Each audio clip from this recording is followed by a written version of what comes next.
Traffic signal red ಬಂದಾಗ ನಾವು ನಿಂತ್ಕೋಬೇಕು stop ಅಂತ. ರೆಡಿ ಆಗಿರ್ಬೇಕು, ಸಿದ್ಧರಾಗಿರ್ಬೇಕು ಹೊರಡೋಕ್ಕೆ. ಗ್ರೀನ್ ಬಂದಾಗ ಗೋ ಅಂದರೆ ಮೂಮೆಂಟ್ ಚಲಿಸಬೇಕು. ಇದು ಎಲ್ಲ ನಗರಗಳಲ್ಲಿ ಟ್ರಾಫಿಕ್ ಸಿಗ್ನಲ್ ಇದೆ. ರೆಡ್ ಬಂದಾಗ ಎಲ್ಲ ಬಂದಾಗ ರೆಡಿ.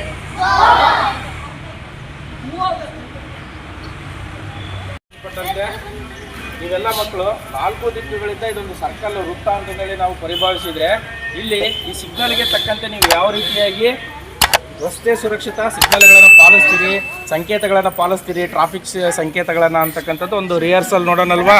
ಒಂದು ಅಣುಕು ಪ್ರದರ್ಶನವನ್ನು ನೋಡೋಣ. ಓಕೆ, ಸ್ಟಾರ್ಟ್ ಮಾಡಮ್ಮ. ರೆಡ್, ಗ್ರೀನ್, ಈಗ ಈ ಲೈನ್ ಗ್ರೀನ್, ರೆಡ್, ಹಿಂದಕ್ಕೆ ಹೋಗ್ಬಾರ್ದು. ಈಗ ಈ ಲೈನ್ ಗ್ರೀನ್, ರೆಡ್,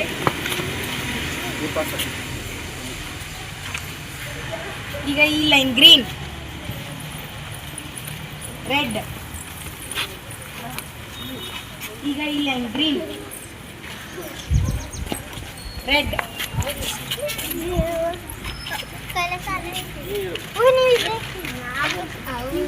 ಈಗ ಈ ಲೈನ್ ಗ್ರೀನ್.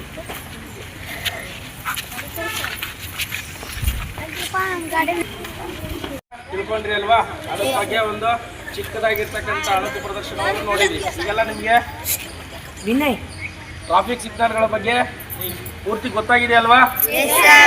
ಜೋರಾಗಿ ಹೇಳಿ, ಗೊತ್ತಾಗಿದೆ ಅಲ್ವೋ? ಇನ್ನೊಂದ್ಸರಿ ತೋರಿಸ್ಬೇಕಾ? ಆಲ್ರೆಡಿ ಗೊತ್ತಾಗಿದೆ ಎಲ್ಲರಿಗೂ? ಹಾಗಾದ್ರೆ ಒಂದ್ಸರಿ ಜೋರಾಗಿ ಹೇಳಿ. ರೆಡ್ ಬಂದ್ರೆ ಏನ್ ಮಾಡ್ಬೇಕು? ಸ್ಟಾಪ್ ಅಂದ್ರೆ ಅಲ್ಲೇ ನಿಲ್ಬೇಕು ಅಲ್ವಾ? ನೆಕ್ಸ್ಟ್ ಎಲ್ಲೋ ಬಂದ್ರೆ ಏನ್ ಮಾಡ್ಬೇಕು? Get ready. ಗೆಟ್ ರೆಡಿ ಅಂದ್ರೆ ಹೊರಡೋದಕ್ಕೆ ಸಿದ್ಧರಾಗಬೇಕು. ನೆಕ್ಸ್ಟ್ ಗ್ರೀನ್ ಬಂದ್ರೆ ಮುಂದಕ್ಕೆ ಚಲಿಸ್ಬೇಕು. ಚೆನ್ನಾಗಿತ್ತಲ್ವಾ ಇದು? ಹಾಗಾದ್ರೆ ನೆಕ್ಸ್ಟ್ ಈ ಸೆಕೆಂಡಿಂದ ಮುಂದಿನ ನಿಮ್ಮ ಯಾವುದೇ ರಸ್ತೆಗಳಲ್ಲಿ ಈ ರೀತಿಯ ಸಿಗ್ನಲ್ಗಳಿದ್ದಾಗ ಅವುಗಳ ಸಂಕೇತವನ್ನು ಸರಿಯಾಗಿ ಪಾಲಿಸ್ತೀರಾ? ಜೊತೆಗೆ ನೀವಲ್ಲದೆ ನಿಮ್ಮ ಮನೆಗಳಲ್ಲಿ ನಿಮ್ಮ ತಂದೆ ತಾಯಿ ಅಕ್ಕ ಅಣ್ಣ ಯಾರು ಇರ್ತಾರೋ ಅವ್ರಿಗೆಲ್ಲ ಇದರ ಮಾಹಿತಿಯನ್ನು ಕೊಡ್ತೀರಾ? ಅವರು ಸಹ ಸಿಗ್ನಲ್ಗಳನ್ನು ಜಂಪ್ ಮಾಡಬಾರ್ದು, ಮತ್ತೆ ಸಿಗ್ನಲ್ ನಿಯಮಗಳನ್ನು ನಾವೇನು ಮಾಡಬೇಕು, ರಸ್ತೆ ನಿಯಮಗಳನ್ನು ಪಾಲಿಸ್ಬೇಕಂತ ಅವ್ರಿಗೆಲ್ಲ ಅರಿವು ಮೂಡಿಸ್ತೀರಾ ನಿಮ್ಮ ಮನೆ ಹತ್ರ ಎಲ್ಲರಿಗೂ? ರಸ್ತೆ ನಿಯಮಗಳನ್ನು ಪಾಲಿಸಿ ನಾವೆಲ್ಲ ಏನು ಮಾಡಬೇಕು, ನಾವು ಸುರಕ್ಷಿತವಾಗಿ ನಾವೇನು ಮಾಡಬೇಕು, ಪ್ರಯಾಣವನ್ನು ಮಾಡಬೇಕು ಅಂತ ಅವ್ರಿಗೆಲ್ಲ ಮಾಡ್ತೀವಿ ಅಂತ ಹೇಳ್ತಾ, ಆಕ್ಟಿವಿಟಿ ಚೆನ್ನಾಗಿತ್ತಲ್ವಾ? ಸರಿ, 1 2 3 ಕ್ಲಾಸ್ ಜೋರಾಗಿ ಹಾಕಿ.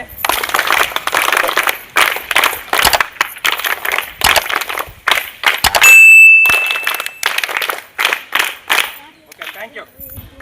ಈಗ ಅಪಘಾತದ ಸನ್ನಿವೇಶವನ್ನು ನೋಡೋಣ. ಬೈಕ್ ಓಡಿಸ್ತಾ ಇದ್ದಾರೆ, ತಲೆಗೆ ಹೆಲ್ಮೆಟ್ ಹಾಕೊಂಡಿಲ್ಲ. ಈಗ ಏನಾಗುತ್ತೆ ನೋಡೋಣ ಬನ್ನಿ.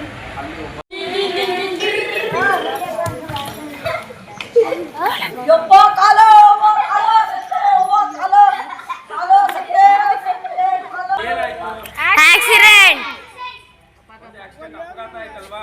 ಅಪಘಾತದಲ್ಲಿ ಇಬ್ಬರು ವಾಹನ ಚಾಲಕರ ನಿರ್ಲಕ್ಷ್ಯ ಇದೆ. ಇಲ್ಲಿ ಏನಾಯ್ತು ಅಂದ್ರೆ, ಇಬ್ಬರು ಸಹ ಏನ್ ಮಾಡಿದ್ರು, ಹೆಲ್ಮೆಟ್ ಹಾಕಿಲ್ಲ, ರಸ್ತೆ ನಿಯಮಗಳನ್ನು ಪಾಲಿಸಿಲ್ಲ, ಒಬ್ರು ಮೊಬೈಲಲ್ಲಿ ಮಾತಾಡ್ಕೊಂಡು ಬರ್ತಾ ಇದ್ರು. ಹಾಗಾಗಿ ಏನಾಗಿದೆ, ರಸ್ತೆ ಮೇಲೆ ಗಮನ ಇಲ್ದಂಗೆ ಏನಾಗಿದೆ, ಇಲ್ಲಿ ದ್ವಿಚಕ್ರಗಳು ಎರಡು ಏನಾಗಿದೆ, ವಾಹನ ಚಾಲಕರ ಅಪಘಾತಕ್ಕೀಡಾಗಿದ್ದಾರೆ. ಇಲ್ಲೊಬ್ಬ ಚಾಲಕ ಏನಾಗಿದೆ, ಅವನ ಮೈ ಮೇಲೆ ಎಚ್ಚರ ಇಲ್ಲ, ಅವನ ಪ್ರಜ್ಞೆ ಹೋಗಿದೆ. ಸೊ ಇವನು ಉಸಿರಾಡ್ತಾ ಇದ್ದಾನೆ ಅಷ್ಟೇ, ಬಟ್ ಇವನಿಗೆ ಯಾವುದೇ ರೀತಿಯಾದಂತ ಪ್ರಜ್ಞೆ ಇಲ್ಲ. ಇಲ್ಲೊಬ್ಬ ವ್ಯಕ್ತಿಗೆ ಏನಾಗಿದೆ, ಅವನಿಗೆ ಕಾಲು ಮುರಿದೋಗಿದೆ, ಬಹಳಷ್ಟು ಫ್ರಾಕ್ಚರ್ ಆಗಿದೆ. ಅವನೇನ್ ಮಾಡ್ತಿದ್ದಾನೆ, ನೋವಿಂದ ಏನ್ ಮಾಡ್ತಿದ್ದಾನೆ, ಒದ್ದಾಡ್ತಾ ಇದ್ದಾನೆ. ಕಾಣಿಸ್ತಿದೆಯಾ? ಈಗ ಇಂಥ ಸಂದರ್ಭದಲ್ಲಿ ನಮ್ಮ ಜನ ಏನೇನ್ ಮಾಡ್ತಾರೆ ನೋಡೋಣಲ್ವಾ? ರೆಡಿ ಇದ್ದೀರಾ? ಓಕೆ.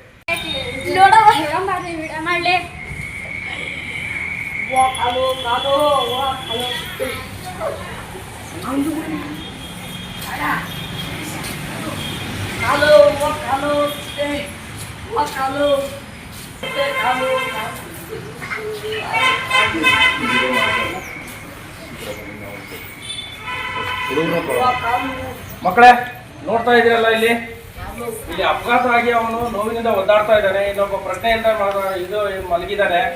ಇಂಥ ಸಂದರ್ಭದಲ್ಲಿ ಇವ್ರು ಏನ್ ಮಾಡ್ತಾ ಇದ್ದಾರೆ, ವಿಡಿಯೋ ಮಾಡ್ತಾ ಇದ್ದಾರೆ ಅಲ್ವಾ? ಇದು ಸರಿನಾ ತಪ್ಪು? ಹಾಗಾದ್ರೆ ನಾವ್ ಏನ್ ಮಾಡ್ಬೇಕು, ಮೊದಲು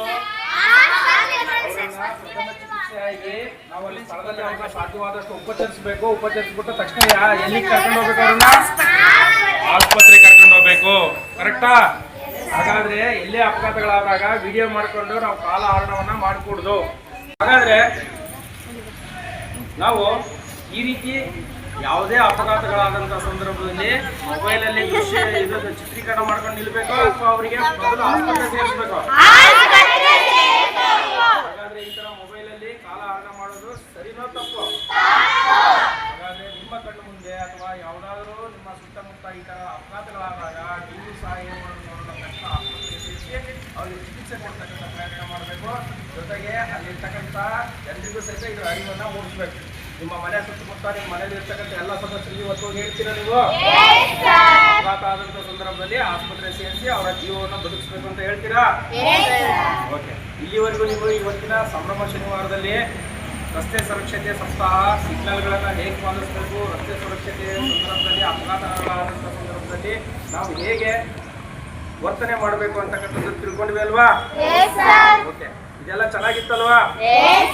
ಇದನ್ನ ನಿಮ್ಮ ಜೀವನದಲ್ಲೂ ನಿತ್ಯ ಜೀವನದಲ್ಲಿ ನೀವು ಅಳವಡಿಸ್ಕೊಳ್ತೀರಾ ಇನ್ಮೇಲೆ? ಹಾಗಾದ್ರೆ ನಾವೆಲ್ಲ ಏನ್ ಮಾಡೋಣ? ರಸ್ತೆ ಸುರಕ್ಷತೆ ನಿಯಮಗಳನ್ನು ಪಾಲಿಸೋಣ, ಎಲ್ಲರ ಜೀವನವನ್ನ ಏನ್ ಮಾಡೋಣ? ಅಲ್ವಾ? ಓಕೆ. ಒಂದ್ಸಾರಿ ಜೋರಾಗಿ ಕ್ಲಪ್ಸ್ ಹಾಕಿ.